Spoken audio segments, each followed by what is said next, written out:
Today, President Donald Trump calling U.S. aid fraud. 2025 წლის იანვრის ბოლოს დონალდ ტრამპმა USAID-ის ამერიკის საერთაშორისო განვითარების სააგენტოს პროგრამები 90 დღით შეაჩერა. მათ რადიკალები უწოდა და პირდაპირ თქვა, რომ USAID აღარ იარსებებს. მალევე სენატის რესპუბლიკელებმა USAID-ის მიერ დაფინანსებული პროექტების ჩამონათვალი გამოაქვეყნეს, სადაც საქართველოც მოხვდა. საქმე ეხება გრანტს, რომელიც საქართველოში მწვანე ტრანსპორტის განვითარებისთვის კომპანია Deloitte-ს გამოეყო. ეს თანხა 24,444,591 ამერიკული დოლარია. ეს ახალი ამბავი ამერიკულმა Fox News-მა აიტაცა და ირონიით განაცხადა, რომ ეს 25 მილიონი ქვეყანა საქართველოში მხოლოდ ბილბორდებში დაიხარჯა.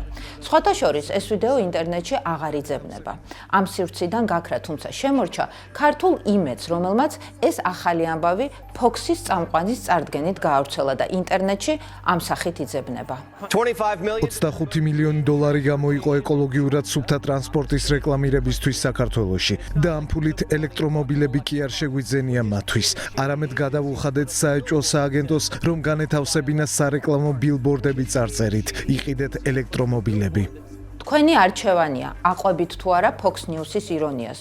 თუ იმედივით ამ ყველაფერს საეჭვო დაფინანსებას დაარქმევთ. ჩვენ კი დავსვათ კითხვა. რას გულისხმობდა მწვანე ტრანსპორტის განვითარების პროექტი საქართველოში? USAID-ის მიერ გამოქვეყნებულ ოფიციალურ დოკუმენტაციაში ვკითხულობთ, რომ პროექტი 2024 წლის 15 თებერვალს დაიწყო და 2029 წლის 15 თებერვალს უნდა დასრულებულიყო. პროექტის აღწერაში ვკითხულობთ, პროგრამას ექნება ორი ურთიერთგამაძლიერებელი კომპონენტი. ეს ორი კომპონენტი ერთმანეთშია გადაჯაჭვული და შექმნილია ერთმანეთის გასაძლიერებლად. ამ პროგრამის ორი კომპონენტია. პირველი, საქართველოს ვაჭრობის, ტრანსპორტისა და ლოჯისტიკის გაძლიერება და მეორე, მგზავრთა მასობრივი ტრანსპორტირების კატალიზება. ელექტრომანქანების შესყიდვაზე აქ საუბარი საერთოდ არ არის. შესაბამისად, ამერიკული და ქართული მედიით გავრცელდა გადაუმოწმებელი ფაქტი სათაურის არასწორი ინტერპრეტაციით, ანუ ტყუილი. საერთოდ, მწვანე ტრანსპორტად არ მიიჩნევა მხოლოდ ელექტრომანქანა. მწვანე ტრანსპორტია მაგალითად რკინიგზა. ამ პროექტშიც სწორედ რკინიგზა იგულისხმება. უფრო მეტი დეტალები გარემოს დაცვის ექსპერტს მანანა ქოჩლაძეს ვკითხეთ.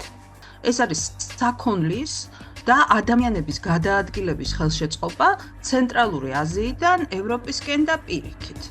ეს თავისთავად ეს ინიციატივა შუა სატრანსპორტო კორიდორი წარმოადგენს როგორც ევროკავშირის, ასევე ამერიკის შეერთებული შტატების ერთ-ერთ სტრატეგიულ ინიციატივას იმისთვის, რომ გაიზარდოს ვაჭრობა ცენტრალურ აზიასა და ევროპას შორის და გარკვეულწილად ის არის მცდელობა იმისი, რომ ამერიკის შეერთებული შტატები და ევროკავშირი წინააღმდეგობა გაეწიათ, ასე რომ ვთქვათ, რუსეთისთვის და ჩინეთისთვის ამ რეგიონზე ზემოქმედების გაძლიერებისთვის.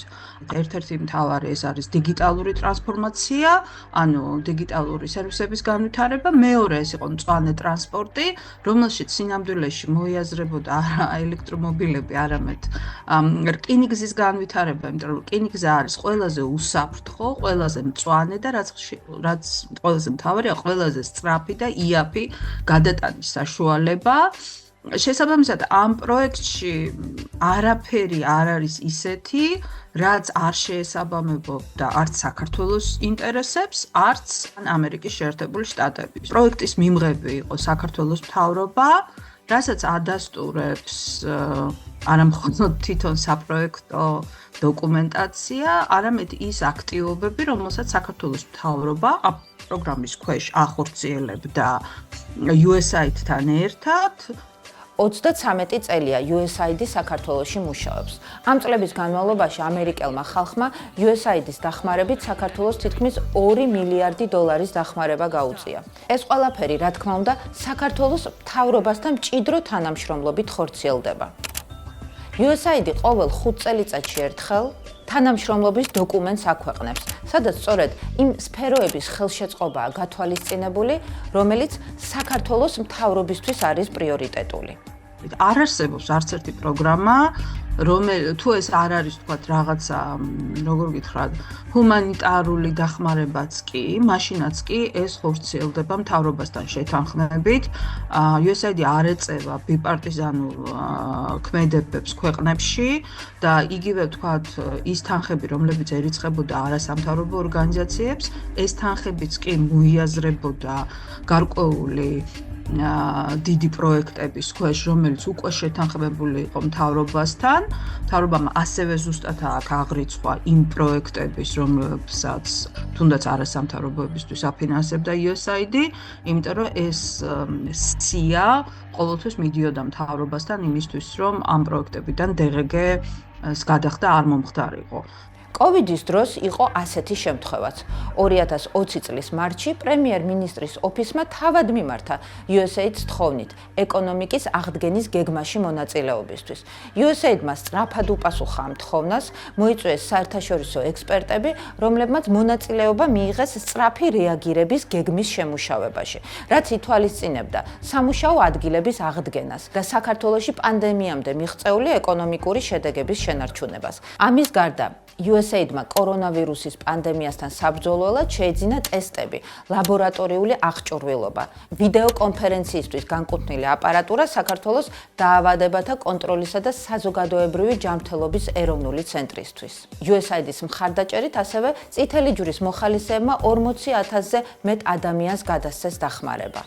USAID-ის პროგრამები კი ზოგადად საქართველოში ხელს უწყობდა ეკონომიკის ზრდას, სოფლის მეურნეობას, დემოკრატიული ინსტიტუტების განვითარებას, ენერგო უსაფრთხოების გაძლიერებას, კლიმატური ცვლილებების შემცირებას, განათლების სისტემის გაუმჯობესებას, უმცირესობების და ხელმოკლე მოსახლეობის, მათ შორის ეთნიკურ და გეოგრაფიულ საზღვრებთან მცხოვრებ პირთა საზოგადოებაში ინტეგრაციას. ასე რომ ისმის USAID-ის პროგრამის დაფინანსებას საეჭოს ან არამიზნობრივს უწოდებს, მაშინ ამ საეჭო დაფინანსებას წლების განმავლობაში საქართველოს მთავრობა იღებდა და იყენებდა. ამის შემდეგ შეუძლებელია დასავლეთის მიერ დაფინანსებულ სამოქალაქო საზოგადოებას ან მედიას უცხო ძალის გამტარებელი უწოდო.